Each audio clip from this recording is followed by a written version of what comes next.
नमस्कार, मैं हूं जटाशंकर सिंह। आइए देखते हैं मेट्रो इंडिया न्यूज, हर खबर पर खास नजर। भारतीय जनता पार्टी के सांसद गोपाल शेट्टी ने एसआरए के खिलाफ जो मुहिम छेड़ी है, उसके तहत आज कांदिवली पूर्व के संदीप होटल के पास यह देखिए 5वें दिन धरना प्रदर्शन किया। एसआरए में 2011 तक के अपात्र लोगों को घर और फर्स्ट फ्लोर के लोगों को घर देने मांग को लेकर पिछले 5 दिनों से उत्तर मुंबई के भारतीय जनता पार्टी के सांसद गोपाल शेट्टी पूरे अपने लोकसभा क्षेत्र में धरना प्रदर्शन करने का यह कार्यक्रम शुरू किए हैं। अगर उनकी मांगों को सरकार और एसआरए प्रशासन नहीं मांगता है तो वह पूरे मुंबई में आगे जारी रखेंगे, ऐसी बात गोपाल शेट्टी जी ने कही थी। आज उनके मंच पर कुछ तृतीयपंथी के लोग भी यहाँ पर निवेदन दिए और अपने हक का घर दिलाने की मांग सांसद गोपाल शेट्टी से किया है। आइए आपको हम सुनाते हैं सांसद गोपाल शेट्टी जी ने और क्या कुछ कहा है। आज उनके मंच पर कांदिवली के विधायक अतुल भातखलकर और चारकोप के विधायक योगेश सागर भी उपस्थित हुए। पेश है खास रिपोर्ट। मैं फिर एक बार सभी पत्रकारों को धन्यवाद। आपने पूछा ये कितना लंबा चलेगा। मैंने पहले ही दिन बताया था कि सरकार मुझे बोल रहे कि 2018 का शासन जीआर भारतीय जनता पार्टी शिवसेना के राज्य में जब हुआ था वो तुरंत अमल में ला रहे, तो मैं पहले दिन ही खत्म करने को तैयार था। आज 5वां दिन है। आज 5वां दिन में बहुत नए नए डेवलपमेंट हो रहे हैं। मैं पहले दिन से बोल रहा हूँ कि गणपति पापा मेरे साथ में है। मैं पहले दिन से बोल रहा हूँ कि गणपति पापा मेरे साथ में है। बहुत नए नए डेवलपमेंट हो रहे हैं। कल आपको डेवलपमेंट मैंने बताया, सतीश लोखंडे का फोन आया, सीईओ एसआरए है। उन्होंने कहा कि आज कैबिनेट मीटिंग है।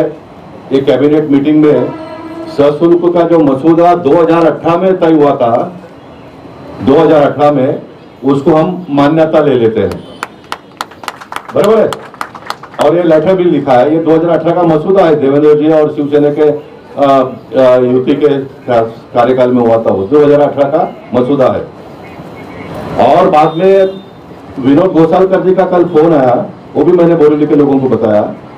उन्होंने बताया कि ये सशुल्क का चार्ज हो ज्यादा है, वो कम होना चाहिए, इसलिए एक कमेटी बनाई है। वो कमेटी की 2 मीटिंग भी हो गया उन्होंने कहा, और ये निर्णय तुरंत हम कर रहे करके उन्होंने बताया था। घोषालकर जी बताए, उसके पहले ही मैंने यूट्यूब में मुंबई में बहुत सारे लोगों ने सुन लिया होगा, तो उन्होंने बताया। उसके पहले मैंने यूट्यूब में मुंबई शहर के सारे लोगों को बताया कि ये रेट ज्यादा है, और ये रेट ज्यादा है। ये 2018 में जब देवेंद्र जी को मालूम पड़ा तो उन्होंने उसी समय बताया था कि रेट कम करके लेकर आओ। और ये ज्यादा कैसे लगा उनको और कम क्यों करना चाहिए, तो पूरे देश में प्रधानमंत्री नरेंद्र मोदी जी की आवास योजना है, उसमें 300 फुट का घर 7 या 8 लाख रुपए में मिलता है। अब ये 7 और 8 लाख रुपए में से 2.5 लाख प्रधानमंत्री जो देते हैं, मदद करते हैं, उसको माइनस करेंगे तो 4.5-5 लाख रुपए में घर मिलता है। तो ये 300 फुट का मुंबई में 8,65,000 रुपए जो रेट रखा है वो ज्यादा है देवेंद्र जी ने कहा।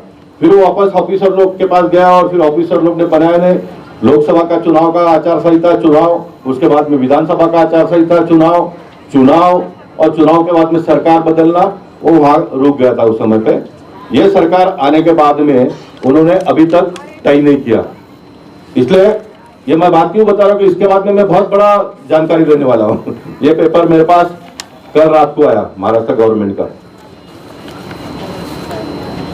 और अभी इन्होंने बताया कि तो हर सरकार को क्रेडिट लेने का एक है, ऐसा करके लोक सत्ता ने कल जो छापा वो बराबर है कि ये धीरे धीरे करके महानगर पालिका का चुनाव तक खींच के लेके जाएंगे और बाद में हम किया करके बताकर वोट लेने का कोशिश करेंगे। ये पॉलिटिकल कैलकुलेशन होता है, वो सब करते हैं, उसमें मैं नहीं जाऊंगा। ये कल तक की जानकारी थी, बराबर है।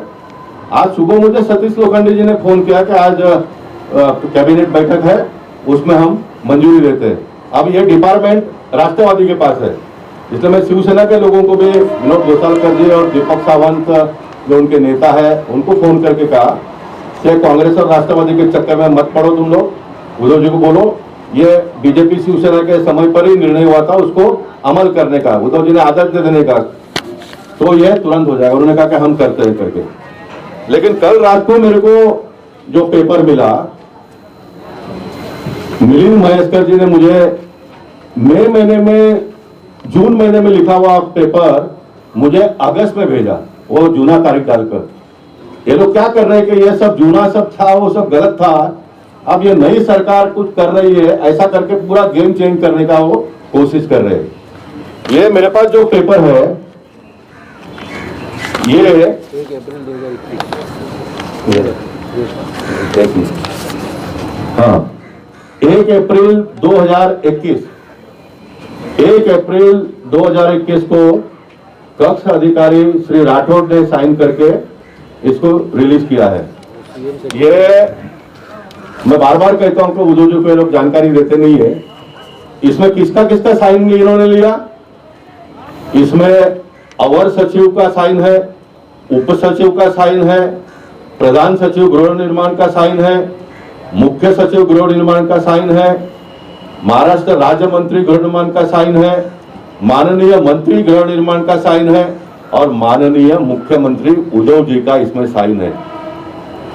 ये 1 अप्रैल 2021 को जो ये मसूदा तैयार करके आदेश निकाला है, उसमें ये कहते हैं कि पहला माला और कोर्ट माले वाले को घर नहीं मिलेगा। ये कायदा के हिसाब से वो कहते हैं कि ये कायदा का हिसाब से पहला माला और कोर्ट माला वाले को घर नहीं मिलेगा। ये जो प्रधानमंत्री ने आवास योजना बनाया है उसमें मिलेगा।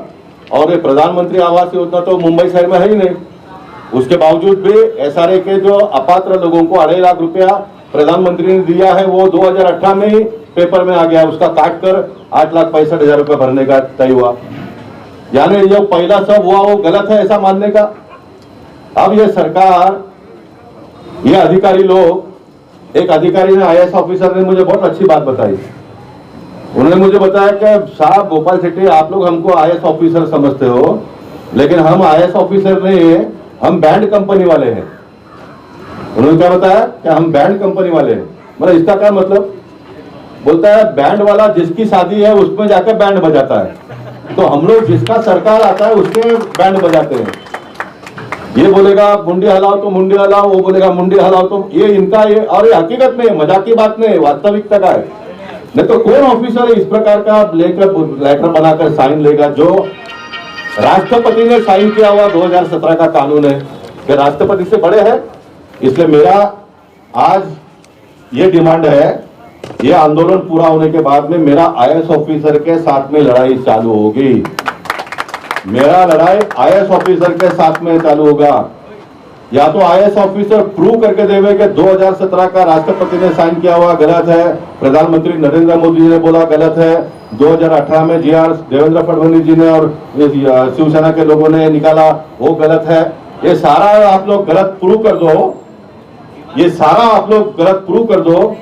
मैं राजनीति नहीं, मैं मुंबई शहर छोड़ के गांव जाऊंगा। मुझे कोई अधिकार नहीं है उस मुंबई शहर में रहने का, मैं गांव चला जाऊंगा। और जो मैं बोल रहा हूं वो सही है तो मेरी बहुत ज्यादा अपेक्षा नहीं है, मेरी बहुत ज्यादा अपेक्षा नहीं है। देखिए हम सब एक है, गलती का कितना बड़ा सजा होने का, और सजा बहुत बड़ा होगा। किसी अधिकारी का नौकरी मैंने ले लिया तो मैं कोई भगवान नहीं बन जाने वाला हूं। लेकिन उद्धव ठाकरे जी से मेरी एक अपेक्षा राष्ट्र है कि एक अधिकारी को तो आपने घर पे बिठाने का काम करने का, एक अधिकारी का, या तो इन सारे अधिकारियों के माध्यम से जो चीफ सेक्रेटरी होते हैं उन्होंने दिलगिरी व्यक्त करने का, मैं माफी शब्द का भी उपयोग नहीं करता हूं, उन्होंने दिलगिरी व्यक्त करने का हो जाता है। बैंड बजाने वाले ने बोल दिया इस तरह से बैंड बजाओ, तुमने बजा दिया, अभी बोल दो कि ये गलत हो गया, हम दिलगिरी व्यक्त करते हैं। तो ये इस प्रकार का है। अभी मेरे को ये भी जानकारी मिली है, वो भी मैं पेपर अगर कल मिलता तो इतना जल्दी नहीं मिलेगा। वो मैंने आंदोलन चालू करने के बाद में उनको लगा कि ये निकल गया है, कोई ध्यान नहीं देगा, पड़ा रहेगा, और फिर ये लोग अभी नया मसूदा लाकर हमने किया वो बताने का काम करेंगे। तो मैंने ये धरना आंदोलन, मेरे को गणपति पापा ने बोला तुम जल्दी करो। ये करने के बाद अभी नया पेपर तैयार हो रहा है। नया पेपर कौन सा तैयार हो रहा है कि ये कायदे के हिसाब से इन सारे लोगों को घर मिलेगा, वो नया पेपर तैयार हो रहा है।